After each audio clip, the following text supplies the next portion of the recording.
Good evening and welcome to our Friday seminar. Thank you very much. For those that will be watching this later, welcome. We're glad you're here, and we're glad for anybody that is on text as well as our audience on screen. I know that many of us are used to discussing ideas from Scripture together, and that, of course, is always a wonderful time. Tonight, we're inviting you to share what you're actually feeling or experiencing. And we're here to listen as well as to share. We are not clinicians. We don't claim to be clinicians, nor are we in any way trying to offer medical advice or psychological advice. We want this to be a space that is judgment-free and where people can feel at ease to share whatever is on their mind. And a lot of times that means being vulnerable. And so we want you to feel comfortable with whatever you do share, recognizing that this is going out over the internet. And so keep that in mind as well. But this is a lot like the verse that says, weep with those who weep and laugh with those who laugh. This is the kind of space that we are trying to develop each Friday night. And for those of you that might be joining us by text, sometimes it's a lot easier to write something vulnerable rather than speaking it out loud. But nonetheless, we want to hear from you as well. And so we look forward to your participation as well. The theme for tonight is where you feel most yourself. This could be a physical place.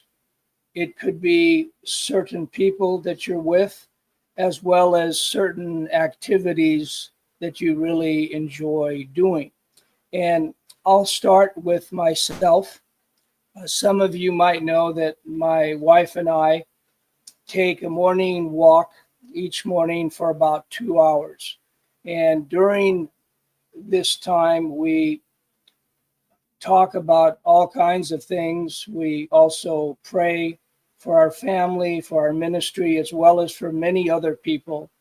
And so this is a very special time for us. And I really feel completely relaxed in doing this.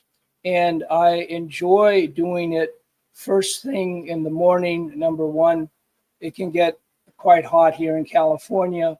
And so by going out early, there is a little bit of reprieve as far as the weather goes. And I have my best energy usually in the morning, at least for me personally. And so it's very calming.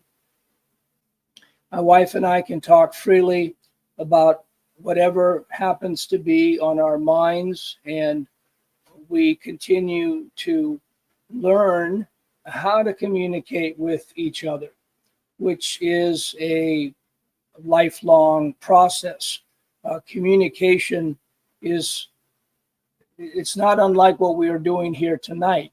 We are communicating emotionally as well. And this is very important. A lot of people don't have anybody to talk to, or they don't have anybody to listen to them. Loneliness, the Surgeon General said a few years back, is at epidemic levels in the United States. And so this is a very sacred time when we can reach out to others, whoever wants to participate, and listen and also share as well. In the morning, I really appreciate the fact that we can listen to the sounds of birds. We can feel the breeze, soak in the sunlight, and really admire God's creation. To think that what we see in nature as if God painted a canvas, and we are part of the picture.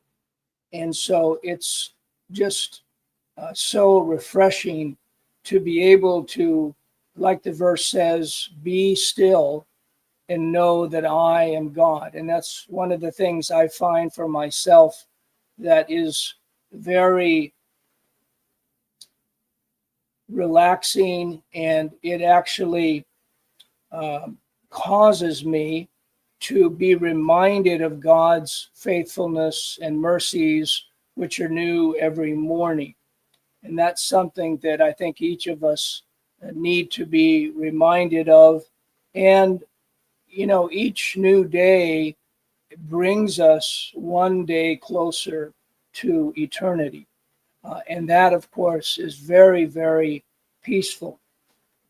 The feeling of being at ease is so very important, especially because we live in a world, in a society that is filled with tension. It's filled with stress. And we know that tension decreases productivity, whereas relaxation actually enhances productivity. Though we might be sharing burdens that are very heavy, whether our own or for others that we know and love, by praying and by being aware of our surroundings, it helps us to refocus our attention on the Lord and on His Word in particular, realizing that with God, nothing is impossible and that all things work together for good. This helps me greatly to set the tone for my day and my own attitude. And personally, I have a tendency to look at the glass half empty, quote unquote, whereas my wife tries to remind me to see the glass as half full. And so this helps me to stay grounded, and in the long run, we balance each other out. And so this is actually, you could say, my happy place. Well, I'm curious, what is your happy place? Where do you feel most yourself? Again, this could be a physical place, it could be with certain people, or doing a particular activity. So I will turn this over to you right now. Yes, go right ahead, Charlie. Well, happy 4th to each of you that's in attendance here and those that are listening as well. The great freedoms I'm thankful for is the freedoms we have in this country, and those that stood for it and have lost their lives to have what we have. And what is grateful to me as well, which I enjoy, is God. I've been raised in the church for 13 years, and I drifted 30 years without God. And believe me, my life has been much better with God, and that's what actually brought me back, is the trials that I went through. And married twice, things weren't going well apart from God, and I knew it intuitively in my heart. And it's He that drew me back. Tony, can you hear me, Tony? And Eileen. I wonder if I could have Eileen's blocked out by Al's little message thing there. Thanks, Al. If maybe Eileen could move over a little bit more, would that be? Can you, where I can see your face? There you go. Thanks, Al. See, that can't move anymore. The chair is just. I got the tablet on a little I stand. think Al can move the screen. A little bit more, Al, please. He might not be able to. Leave Al alone. There. Leave Al alone. I think that's okay. That's that. Is that better? There you go. I can see your smiling face. My wife and I love you too. We're glad you could join us when it comes to the Friday programming here. And pretty soon one of my cousins is going to be here, and I'll introduce you to her. Yeah. Now, I think you all know this is my lovely bride of 26 years. Give him a nice smile, honey. Bride? I thought she was your daughter.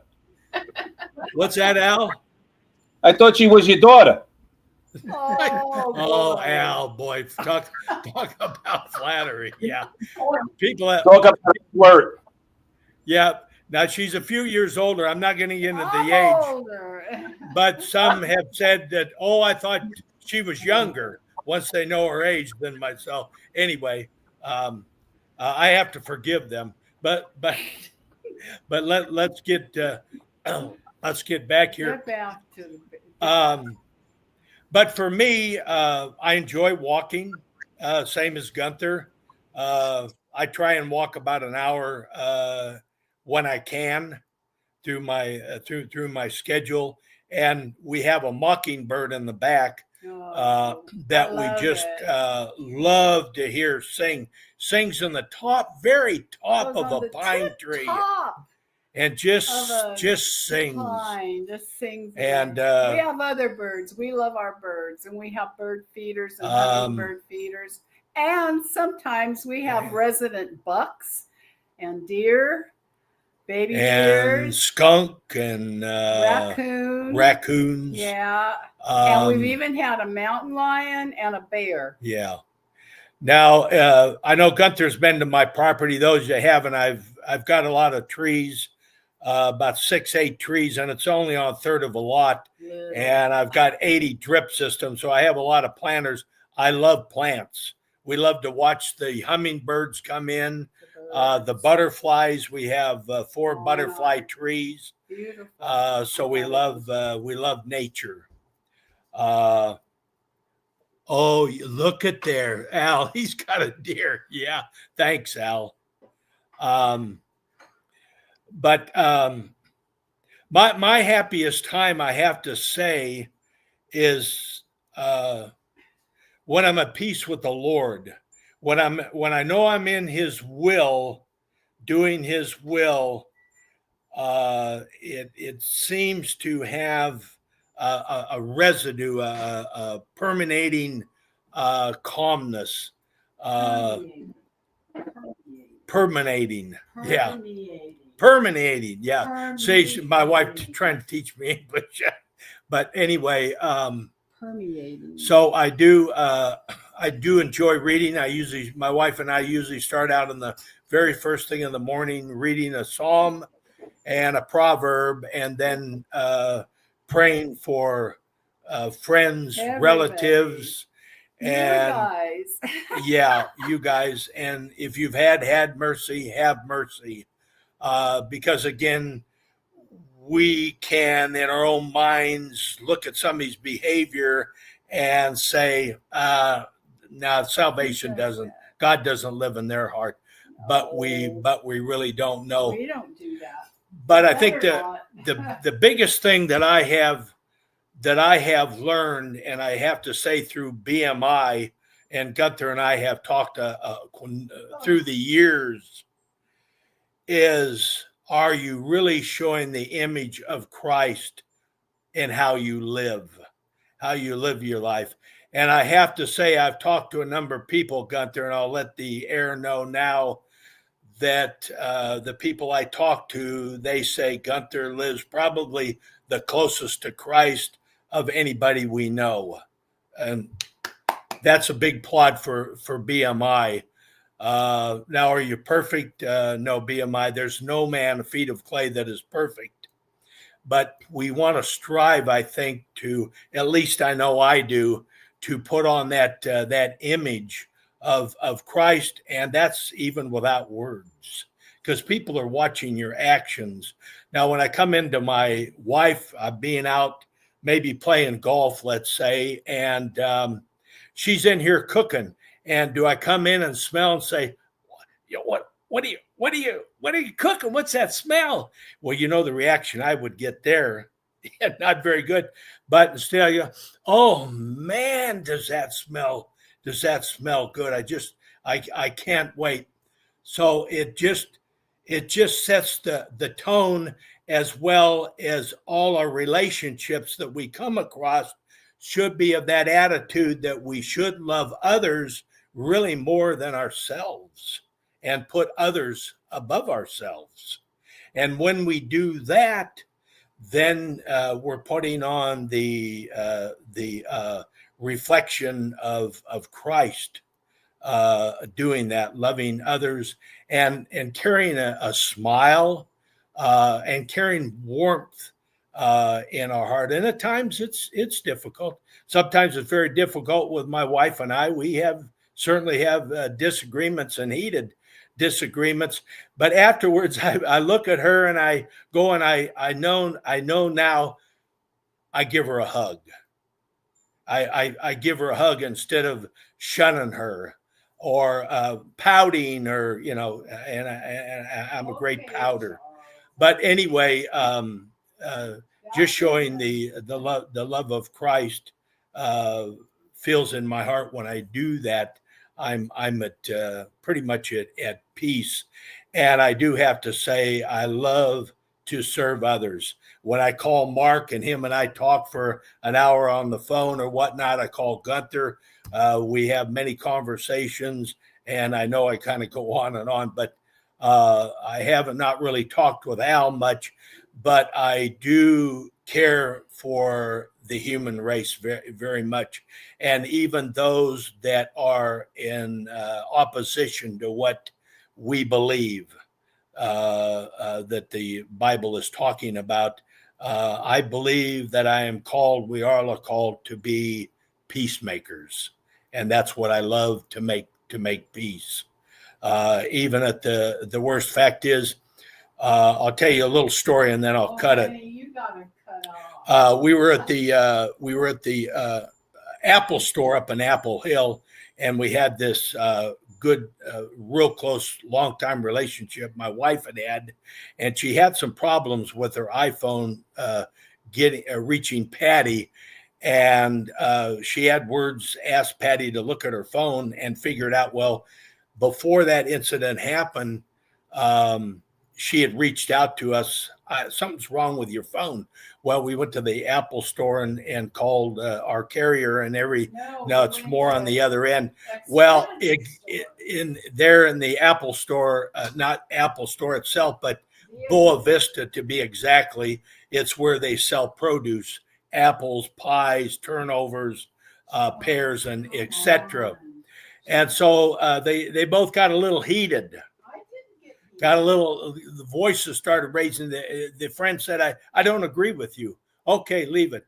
So we went to the hardware store in Placerville, and her friend that I'm speaking of grabbed a card, and it was kind of derogatory to a person that raises their voice. And she said, this is kind of right. And I have to admit, I kind of joined in with her, and Patty heard it and turned around, and then of course she tried to make light of it. And then when we got home the next day, my wife sat me down and said, husband, do you joining in with our dear friend, do you think that was really loving and kind? Because I didn't want to make a scene in the store. So I kind of, we kind of laugh and chuckle about things that can hurt ours. So anyway, what I did is I called this person up, and I said, of my actions were wrong. They were derogatory against my wife and against you, and mainly against God. And I said, hope you can, forgive me for that. And my wife's response to that, she thought very respectful of humbling myself. And again, it's not what I would like to do. I'd like to tuck and run in my pride and all, but God has asked us to be humble. And if you have even thought that you had hurt an individual, you're to go to them and ask for forgiveness and then take your gift to the altar. So with that, we haven't heard from her. It's been a couple of weeks. I don't know that we will, but anyway. It's okay. Could you, Charlie, could you elaborate as far as what you were feeling prior to the phone call, and then what you were feeling after the phone call? Let me elaborate on what I was feeling. Sure. I mean, Go ahead. my friend for over a month was saying, there's something wrong with your phone. There's something wrong with your phone, because when you text me, it only shows your email address. Okay. So I thought, okay, we've had problems with Xfinity, Comcast. We'll go down and check it out. He didn't want to, but I said, yeah, I don't want her to have a problem. So we went down there and they said, no, your phone's fine. It's her phone. It's in her address book. So here we are standing in line at Boa Vista Orchards, just getting ready to pay for whatever we got. And she says, look, Pat, look at this. See, this is what it does. Well, I didn't ask her to show me, but while we were waiting in line, I took a look at it and I said, Gita, can you go to your address book? And she said, well, I don't think it's that. And I says, just go to your address book and let me take a look and see what you have. Well, she had 3 different things in there. And I said, first of all, we don't have our house phone. Our landline has been gone for some time now. And I said, and secondly, you have my email here in one address under Patricia Marie Miller. And over here, you have Pat Miller running together with my cell phone number. Pardoname. Just a minute. So anyway, to make a long story short, I said, let me have can you go open the door for Rochelle? My cousin is here. I'll introduce you to her. Anyhow, so I got her. She showed me her phone. I went into her address book and got rid of what she didn't need and added my cell phone number where she had my email address. So it was just there together. And she got so upset. I said, it's okay. I says, but you shouldn't have any more problem. I never hollered at her. She really wasn't. She just didn't want me to mess with her phone. But she showed me her phone to show me what was wrong. So whatever. People do weird things. And then when we went to the store, hi, honey. Hi. Oh. we want to introduce you. Yeah. I got my hot Okay, great. refrigerator. Okay. Yeah. Thanks. Well, anyhow, to make a long story short, she got her panties ruffled, which is fine. And I texted her and I said, if I had offended you, I do apologize. I said, but you really hurt my feelings when you were mocking me with my husband. I said, but it's okay, Gita. I know you've got a lot on your mind. I love her. I'm not going to change the way I feel about her, but she won't respond, even though Charles went behind and contacted her. So it is what it is. You know, what are you going to do? People in the ministry, and it's not so much. You never know what people are going through, and this is kind of different. It doesn't bother me. I will always love my friend, and I will always respond to her kindly if she contacts me. So anyhow, this is my cousin Rochelle. Oh boy. Come here. Hi. Happy Hi, 4th of Rochelle. July. That's my Happy 4th of cousin. Hi. Hello. You Happy 4th. You remember her? You remember her? Wait, Do you remember her from Yes, the? I do. Yes, I Yeah. do. Yeah. Nice to see Charlie. you again. Was our Charlie, can you hear me? Our late You Ralph you and have such Virginia. lovely daughters. Yeah, that's my cousin Rochelle. I said, Charlie didn't tell me you had such lovely daughters.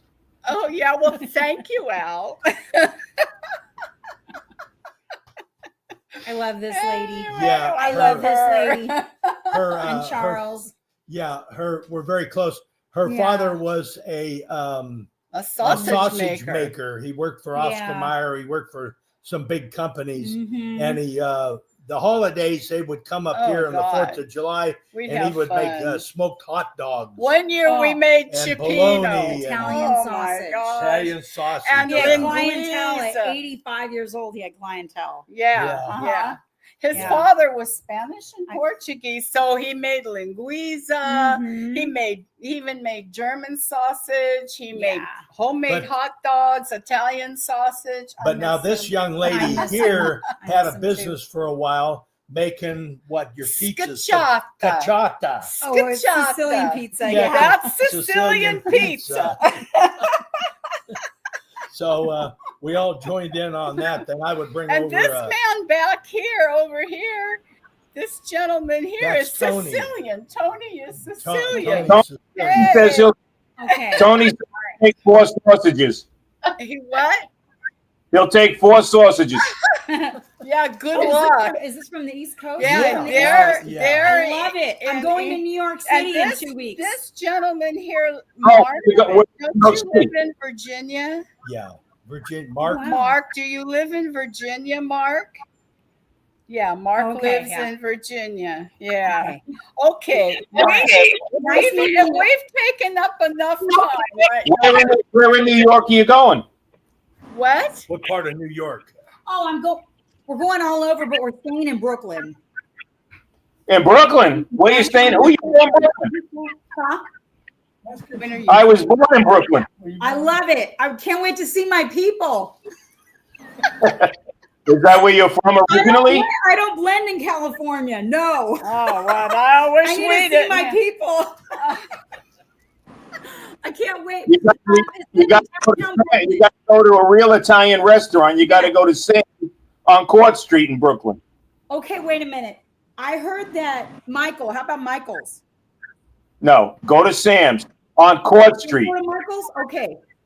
1 block down from the Catholic Church on Warren Street. Warren Street. It's One- called Sam's. Okay. one It's called Sam's Restaurant. It's on Court Street. Okay. Okay. Thank you. Back Court Street. there. Court Street. Sam, I'm going to look it up right now. Thank you so much. That's Al. You can't see his Yeah. head over there. But I can hear him. I can hear the Italian. Yeah. He's Hi, not. thank you, Al. He's not Italian. His friend back there Yeah, is back in the I Sicilian, love. Okay, that's His name awesome. is Tony. and his Okay, wife's so name Sam- is El- Sam's. I- Sam's on Court Street. Court Let me Street, look it one up right block now. down from the. Okay. Okay, ciao, people. I got. Ciao. Okay. Nice to meet you. Okay. Yeah, she Likewise. said- Yeah. Nice seeing to you meet again. you. Okay, Um, now that you got the story, now you asked me a question. Right. In other words, I didn't tell can you my girlfriend, my kind of go over your feelings are going on the 19th. before the phone call that you made and then So excited. your feelings after the phone call? Well, Come on. I knew in my heart once I joined in at the store, I knew that was wrong, and I guess I was. You know, the problem is sometimes when we're around a group of people and we have to really watch. We kind of charm in, and I like to be cute. I like to come off with little cute sayings, and then we laugh. But at what expense does that little jab cost, and especially to others? Is that the way we're to respond? And you know, I have in the past, and so I did feel bad. Now at first, I kind of in the morning time before Patty sat me down and we had a talk. I kind of wanted to sweep it underneath the rug, and then when she mentioned it, we talked about it. I had to admit that was wrong. that was wrong, and it certainly did not display the love of Christ at some other expense. And it also, in my character, how does your character look when you jab someone with a little joke, or don't take it serious. I was only kidding. In the Bible, in Proverbs, it says not to be at sport with someone, and that means jabbing somebody and then coming back to them. Oh, I was only kidding. Come on, I was only kidding, but at whose expense? And it also lifts yourself up. It puffs yourself up. So my feelings after I made the call, and I said, Patty, I need to make it right. So I called this individual up, and she's become a good friend, and she really is a dear, dear friend over the last, since Patty and I have been married over 20 some years. Now she's known Patty for about 35 years. But I said what I did, I took account. I didn't bring her into the picture. What I did as a husband in God's eyes was wrong, that I mocked my wife and joined in, and I'm calling you to apologize for, my behavior. And like I said, I left a voicemail. She didn't answer the phone. Now, afterwards, I was at peace. I really was at peace, and I gave my wife a big hug and a kiss, and I said again, I'm very sorry. I have wronged you, and actually, I've done that to my kids as well, and my two wives as ex-wives. I went to them on my hands and knees and asked for forgiveness, and now to this day, we have a really good, relationship. So anyway, but no, after that, I did feel, I felt at peace with God. Well, I think it goes back to what you were saying earlier too, where, if you do things according to Scripture, then there is resolvement, and we are going to feel much better by having done it according to God's way, even though the doing of it sometimes can be challenging. Yeah. And because you had to humble yourself and ask for forgiveness and admit that in this particular instance you had acted inappropriately, and that takes a lot of courage to be able to do that, and making yourself vulnerable at that point, because none of us necessarily like to admit when we're wrong, but it's also That's all there was. Yeah. just being honest, not only with God, but being honest with other people as well. It's important that you took that step, and I appreciate you sharing that, because I'm sure that it wasn't easy at the time, and maybe even now it's not easy to share. I have so many other. And yet, I think honesty goes a long way, and others can certainly benefit from your honesty, and maybe they're going through something very similar, where they realize, I need to make amends because of a particular situation. And so it's, I thank you for sharing that, because it will help other people as well. And a lot of times we have a tendency, I think you even mentioned, to run away, to go the opposite direction, instead of facing the problem, head on, and saying, I was wrong, and I'm willing to try to make it right. And of course, we can't influence somebody else. We're not responsible for how they react to, in this case, to you asking for forgiveness. We're not responsible for that. We're only responsible to do what God is leading us to do. And I think that's important. If you need to go, we understand totally. It's not a problem at all. Yeah, I said I would give an hour. But Gunther, I have found for myself that if you humble yourself, and some have a very hard time, I don't find myself as a real, uh, I don't know, prideful person. And I think it's because of Christ, what he has done.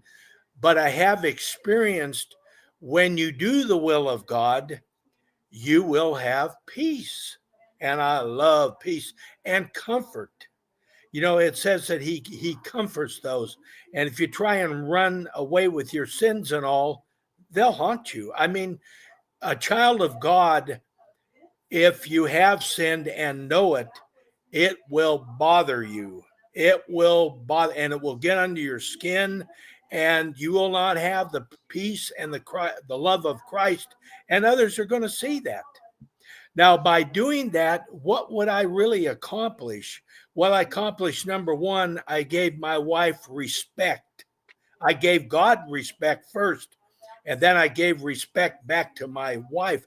Now, if I had not done that, what would that say about the marriage? Wife, you really don't matter that much. Your feelings really don't matter that much. It was just joking. Can't you just take it as a fun time? We did have a good time, didn't we? We did. But see, well, we're called to be better than that. We're called again to put on what? The army, the reflection of Christ, the image of Christ. And so I just find peace when and with her daughter, I've done the same thing. Politically, we've got into arguments over different things, and I have called her and apologized, and even to her cousin, which is in her 70s, and she said there has no man or nobody that has ever apologized. She could be very, very judgmental. One day I offended my wife. We got into a big fight, and she called the cousin, and Liz is her name, and she went on about my activity, how I abused her with words and whatnot, and my attitude. And she called me, "Don't you ever come," and whatnot. Well, I called her up and I said, "Liz, can I talk to you for a minute?" She said, "Well, I want to hang up." And I said, "I need an apology." And she said, "Apology?" She says, "Nobody has ever apologized. Are you kidding me? Where are you coming from? Are you trying to schmooze me or whatnot?" But I knew in my heart that that was not it. But the thing God had called me to do is to ask for forgiveness. And she says, "Well, I hope it will never happen again." And it hasn't. But she's keeping me accountable too, as God is. And that's what we want to do for brothers and sisters too. We want to help one another. And so anyway, again, I had to eat crow, if you might want to say. But again, after that, I had peace. Now when I see her, she says, she has a smile. She says, "Oh, Charles, I love you. I can't believe nobody has ever apologized. Nobody has ever." They're so prideful, relatives and all. And but anyway, that's what my desire is, to show the image of Christ. And when we do sin against others, we want to have a heart of forgiveness. And again, that extends through what? Through love, loving others more than ourselves. So thank you. Yeah. Oh, you're welcome. Yeah, that's a good point for sure. Something that Patty said too struck a chord, and that is that a lot of times we don't know what other people are going through. And a lot of times their reactions are a reflection of something that they themselves are experiencing. And there's a tendency for people to, if they have something bothering them, there's a tendency to pick out that same thing with somebody else.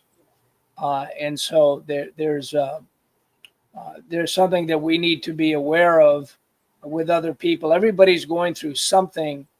They might not be straightforward to say, well, this is what I'm going through, and the reason I'm angry, or the reason I'm frustrated, or the reason I'm this or that is because of this particular thing that I'm going through. Instead, what they do is they project without saying what it is. They project it onto others. And so that's always important, to put ourselves in somebody else's shoes and think, well, wait a minute, why did they say that? Could it be that they themselves are going through a very difficult time? And so this is surfacing, by what they say, or by their attitude, or by their facial expression, or by their body expression. That's something that is difficult to hide, particularly if you're looking for those kind of cues, verbal cues, nonverbal cues. Those can help us to look with compassion at whatever they might be going through and try to understand it. One of the biggest problems with communication is just misunderstanding what the other person is going through, and also miscommunicating, unfortunately, because communication is hard. It's not easy.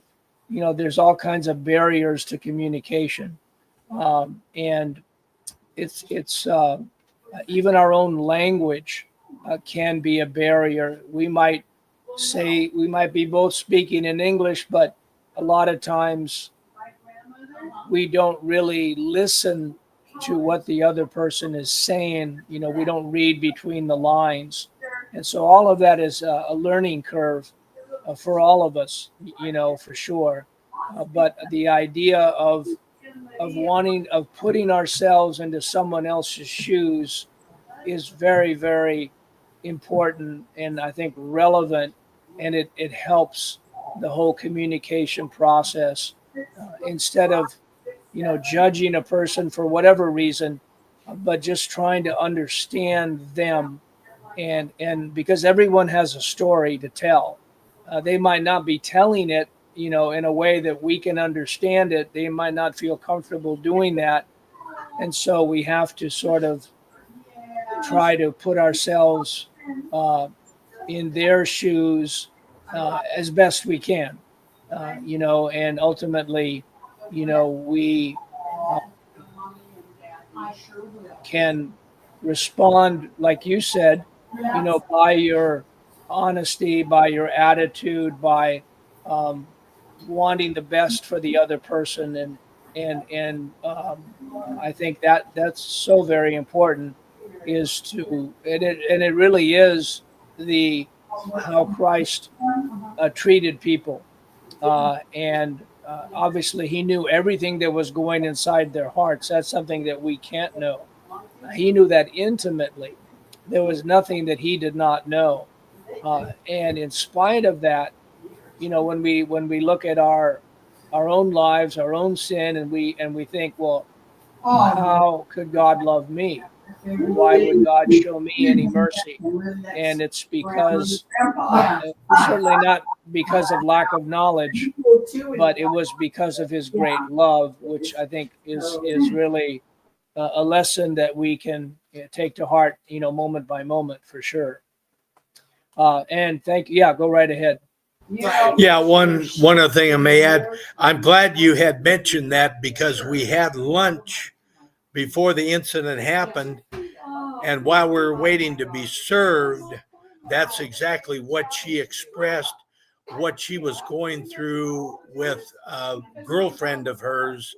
Called her up at midnight, 1:00, wanting to ask her this, ask her that, and she took her mom out, and this person I'm talking about felt that she was judging her, that she did something to keep her mom up and all. Therefore, she called Gita at 1 o'clock in the morning, trying to rake it over with her. What did you do to mom? And so, yes, that played I think a bit because she doesn't. She was very uneased and unsettled about that call, and she was tired. And she's got a brother now that has dementia at 60, my age, and she's dealing with that.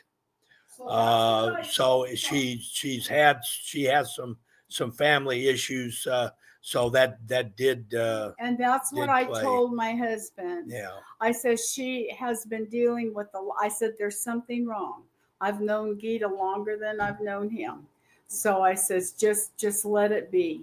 Yeah. I says, it'll work itself out, and we just give it to the Lord. So, you know. But again, when Are you still talking about this? When I did make the call, I did not imply that she needed to do anything. I didn't imply she offended. I took responsibility for myself and myself only. I don't go around pointing the fingers at others. And you should call her too, now that I've confessed that I was wrong. Now you need to call her. And but do I pray for her to do that? I do. Absolutely do.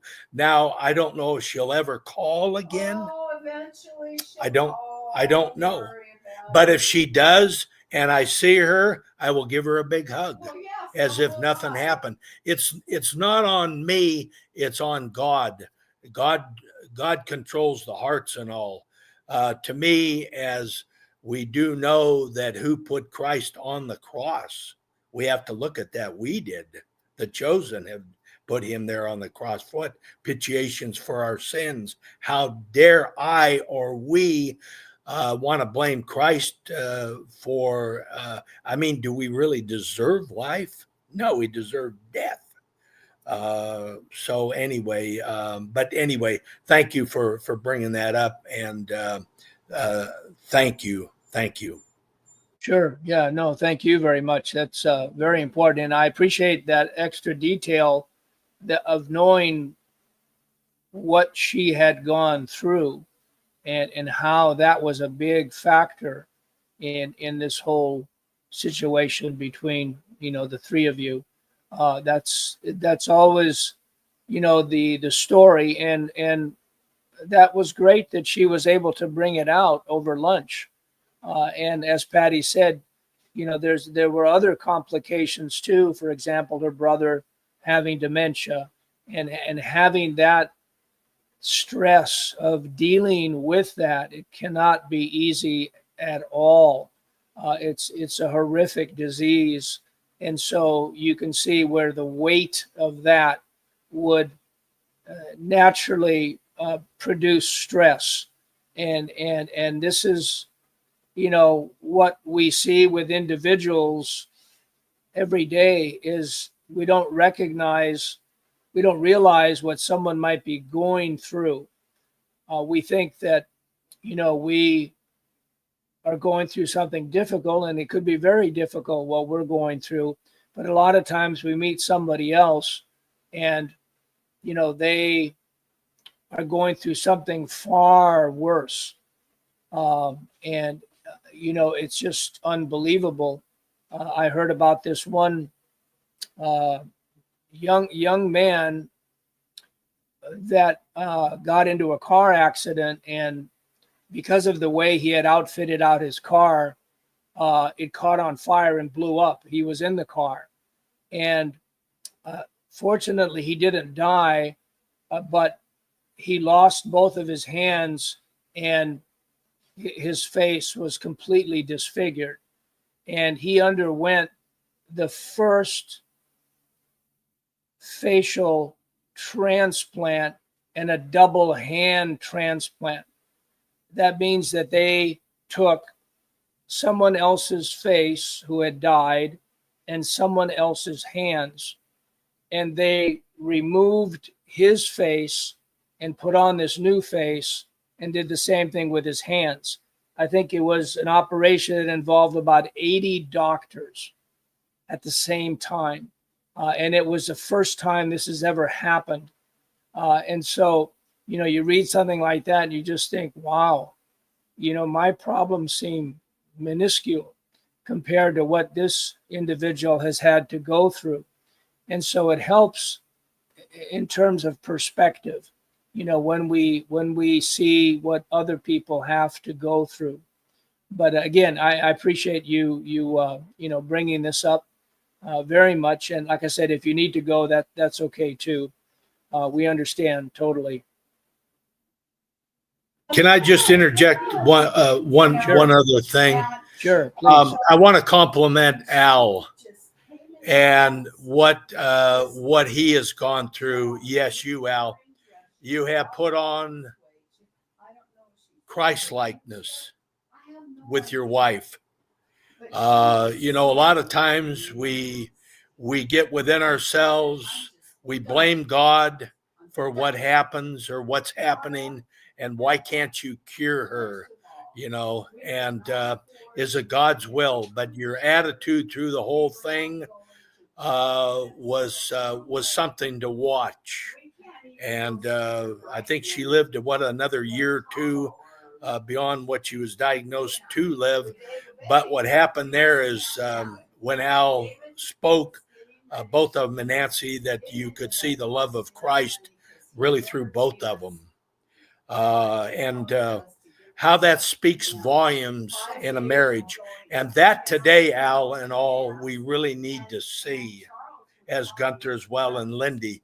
We need to really see that. And we have cousins that want to get married, but they said, I better live together because there's just no hope for marriage. Everybody I know is getting divorced or has been divorced 2 or 3 times.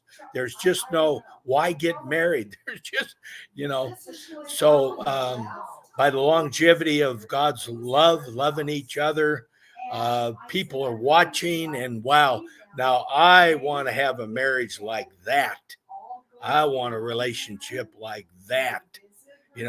Life, God says one life, one wife. And you think, well, if I divorce her, I married young, now I can get what I really want to have.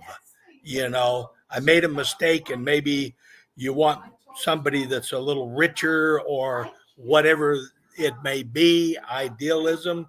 And guess what? You could end up far worse. Far worse. But anyway, I want to thank Al, and I want to thank Mark as well. He's a very humble man. He speaks. Can you hear me, Mark? Yeah, you speak from your heart. You speak from your heart, and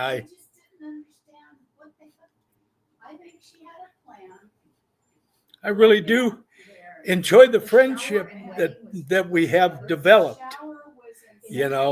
And and Al too, and with Gunther. And I think this is a program I hope that will extend out to help others, because there are a lot hurting souls today that are totally lost, that don't know where to turn to, that have no hope.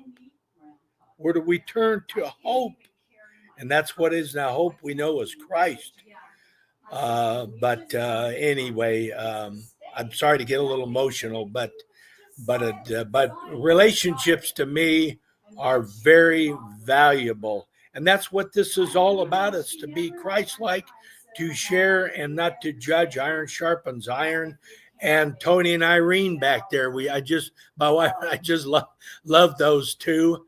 And for your son there too, Al, what a wonderful son you have there. And anyway, love to you all, and a happy 4th. And I'll go and let somebody else talk. But thanks, Gunther. Thank you. Yeah, thank you. Appreciate it. And enjoy your dinner with Rochelle. All right. Nice seeing her again as well. All right. Okay. Bye-bye.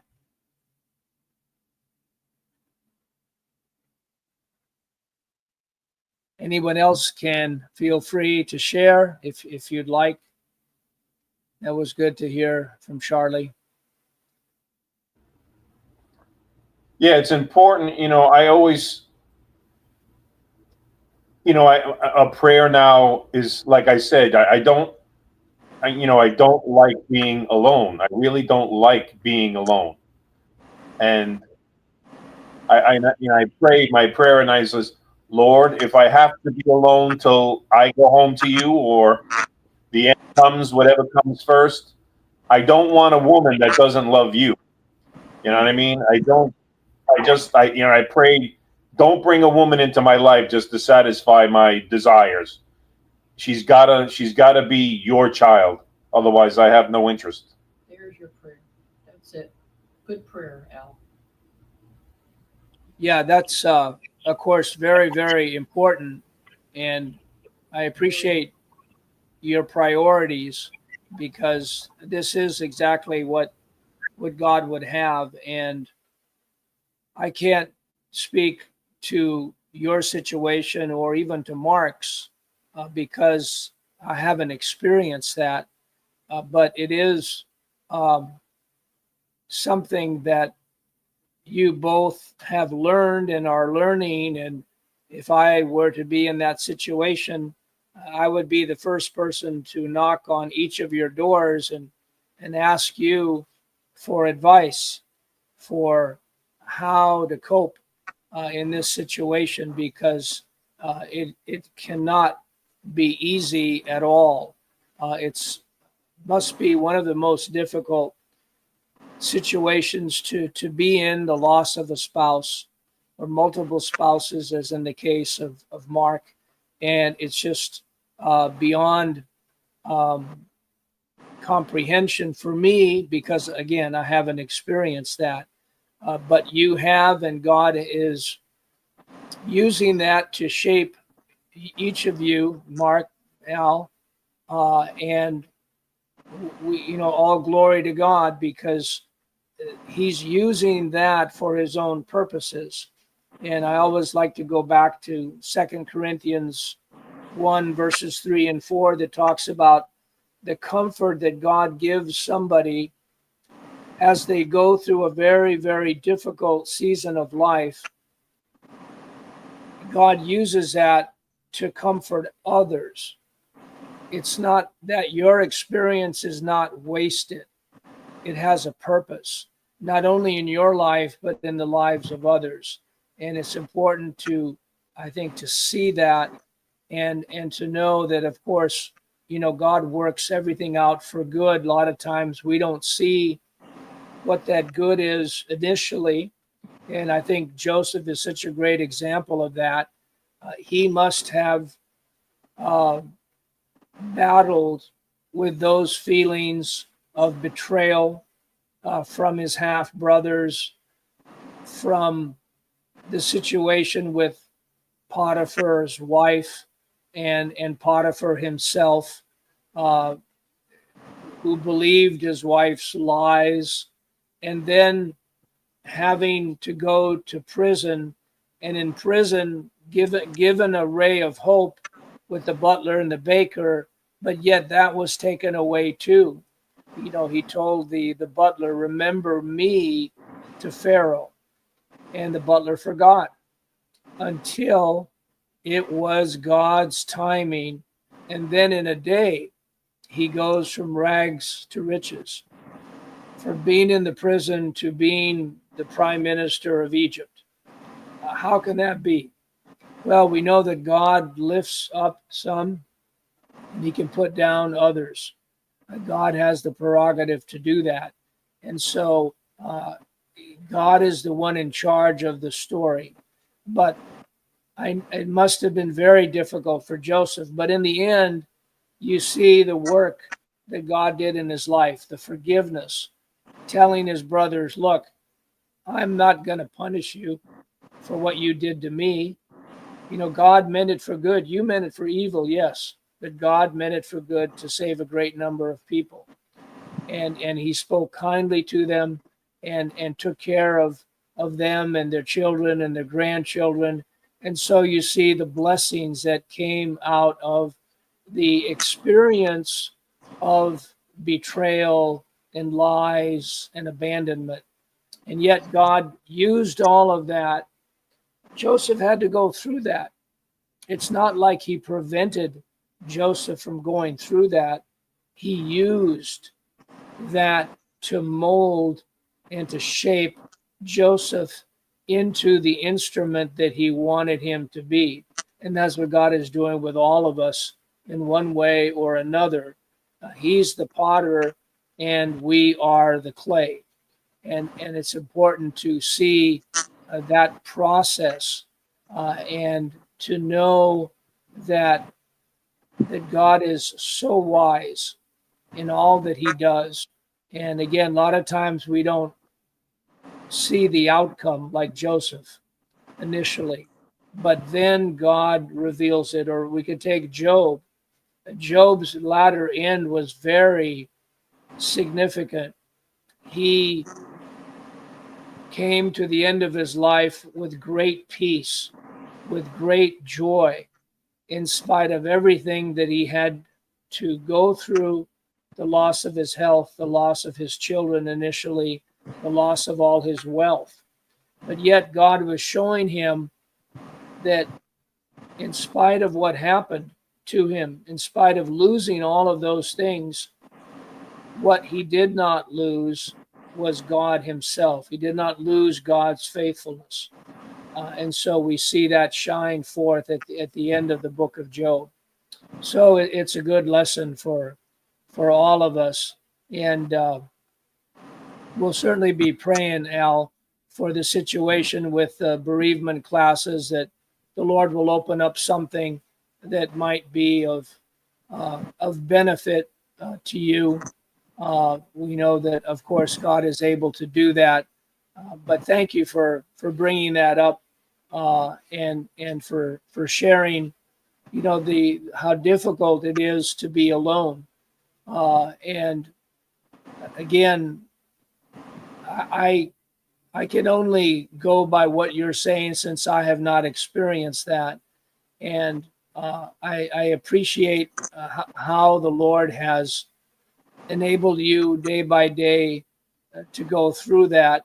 And in spite of, as you said, that it's difficult to do that, and yet wanting, if it is God's will, for you to remarry, wanting the person to be a child of God, having that as a priority, that is something that, of course, we can pray for. It's not easy, and especially because of the wonderful relationship that you had with Nancy, and given your whole background, how she was such a tremendous inspiration, I'm sure, to you, and like a real, as you have mentioned before, a real source of strength. Of course, we know that our strength comes from the Lord, but God uses people to strengthen us as well. And that has always been something that has touched me, to hear you say those things, and of course, I know that it's so difficult for Sean as well. But we, again, continually pray for you both, and for the whole family, for Mark and for Kevin as well. Yes, go right ahead. Yeah, so I think something might happen. I can't say beyond the shadow of a doubt, but we executed the will. Now Nancy was for me and I was for her, so everything falls on me. But the lawyers, Kevin has to, be told that now he's getting this with his brothers. So maybe, who knows? He might maybe get in touch, because he's got to fill out the papers and send them back to the attorneys, and we'll see. You never know. I don't know.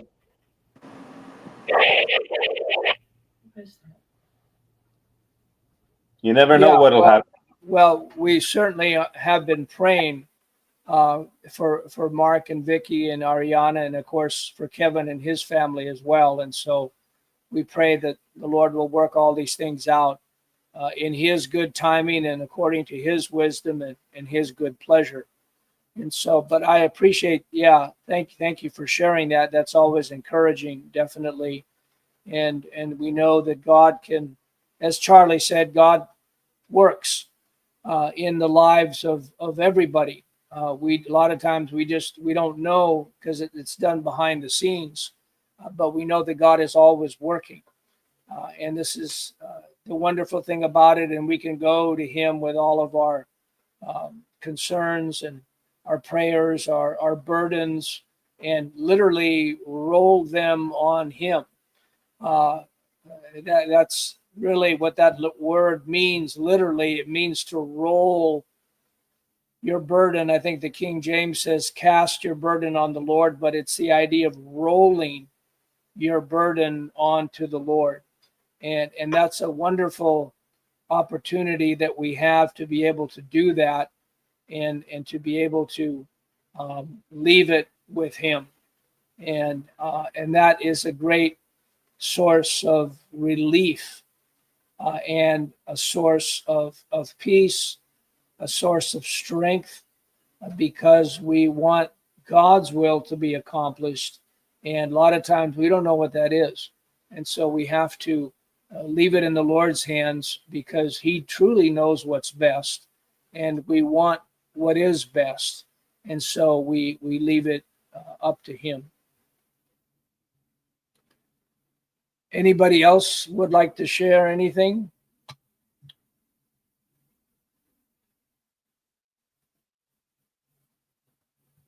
I don't see anybody else on the text. I realize it's 4th of July and people are tied up, with their families.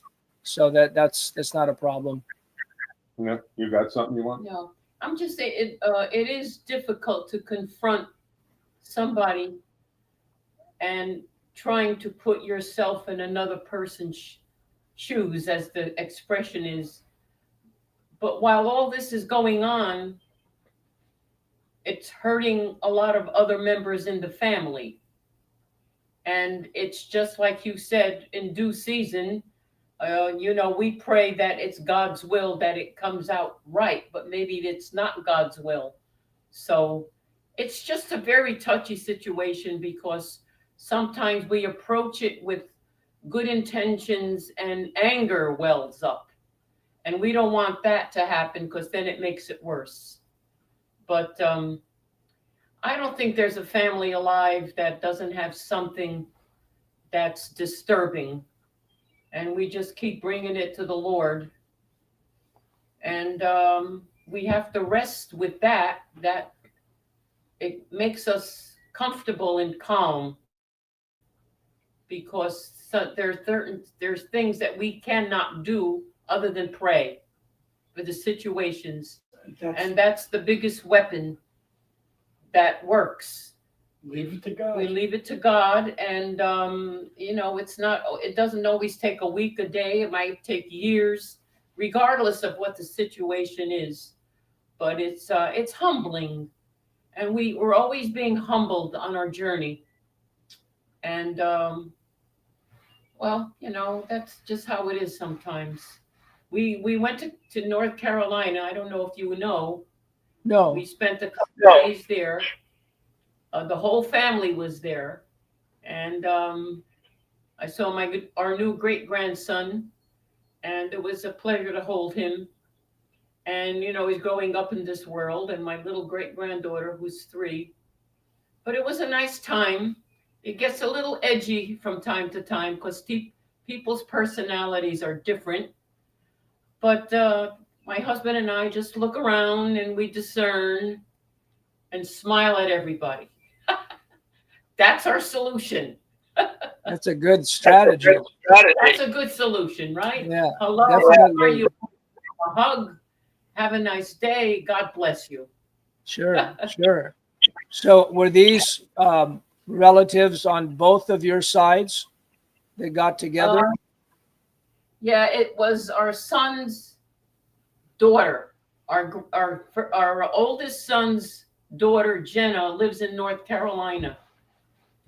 And she's there with her, well, husband to be or whatever, partner, she called him, and 2 children.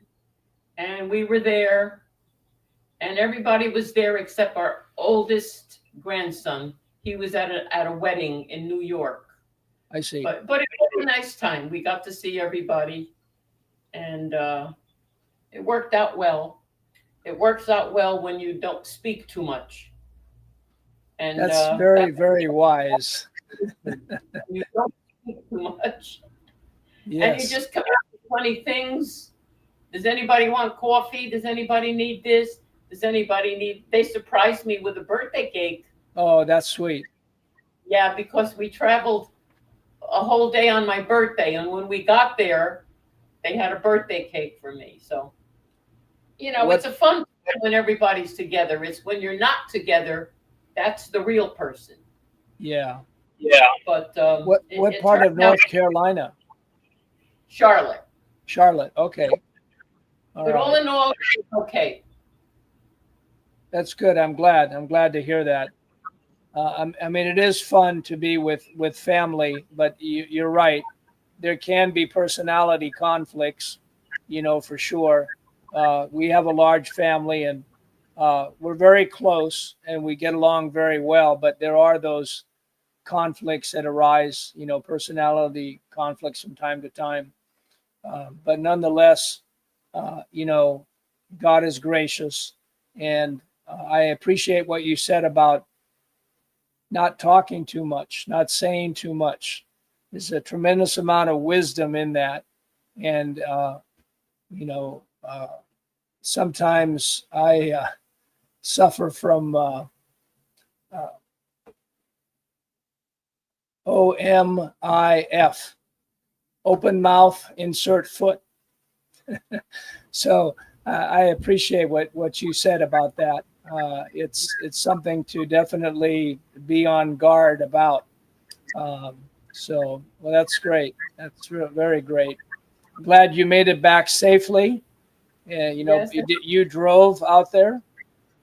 Our oldest son took us down. It was a 10-hour drive, and coming back, instead of coming right back to Jersey and New York, we took another route to Delaware to see Tony's 92-year-old brother. Wow. This Daughter. is Yeah, your older brother, your oldest brother, Tony? Yeah, his older brother. Tony's the middle child. He has a younger sister. But I see. we stopped there for a few hours because we didn't want to get back in this area too late. And also his daughter, Lynn, has pancreatic cancer. Oh, I'm So sorry to hear that. She lost a lot of weight, but she looks healthy. She doesn't look sickly, right? No. She looks good, but that's not the Lynn Ann we know. She always was robust. But she had a surgery in May, but now she's back on chemo. So we're just one day at a time. That's all. Yeah, one of our daughter's father-in-law is going through that right now, where he's taking, I guess it's either radiation or chemo for pancreatic cancer. He also has Parkinson's on top of that, so it's kind of a double whammy. But he seems to be doing okay with it. So that's certainly challenging. It is.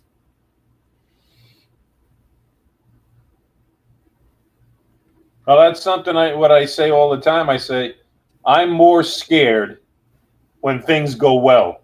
Yeah. You kind of feel like God forgot you. You know what I mean? Because he's not forcing you to pray. That's a very good point, for sure. And yet we thank God for those moments when, after a series of trials, there is a reprieve. there is a season of no trials, so to speak, even though, God is always working, and the way we grow is through trials. And yet, God is very, very gracious. He knows exactly what it is that we can handle, what we can't handle. And, we don't know that about ourselves. We think, oh, I can't handle this. In and of ourselves, in our flesh, yes, we can't, but God is able to work in us to will and to do of his good pleasure. And I think it's important to recognize that as well. And again, all the praise and the glory has to go to God, because, he's the one that is orchestrating our lives in accordance with what he wants. Again, as that divine potter that is forming us, and it's a process. We go through our whole lives, and God is in control of each step.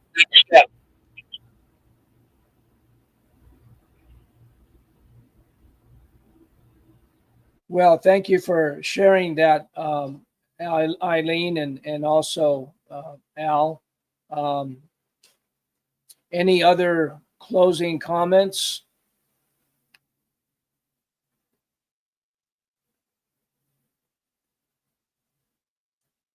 All right. Well, I do want to thank each of you on screen, and whoever's listening. And we thank you for listening and watching. And we pray that these seminars are a blessing to you. And we'll look forward to doing it again next Friday, Lord willing. Hope everyone has a good rest of the week. And Lord willing, we'll see you on Sunday. Thanks again. Bye-bye now.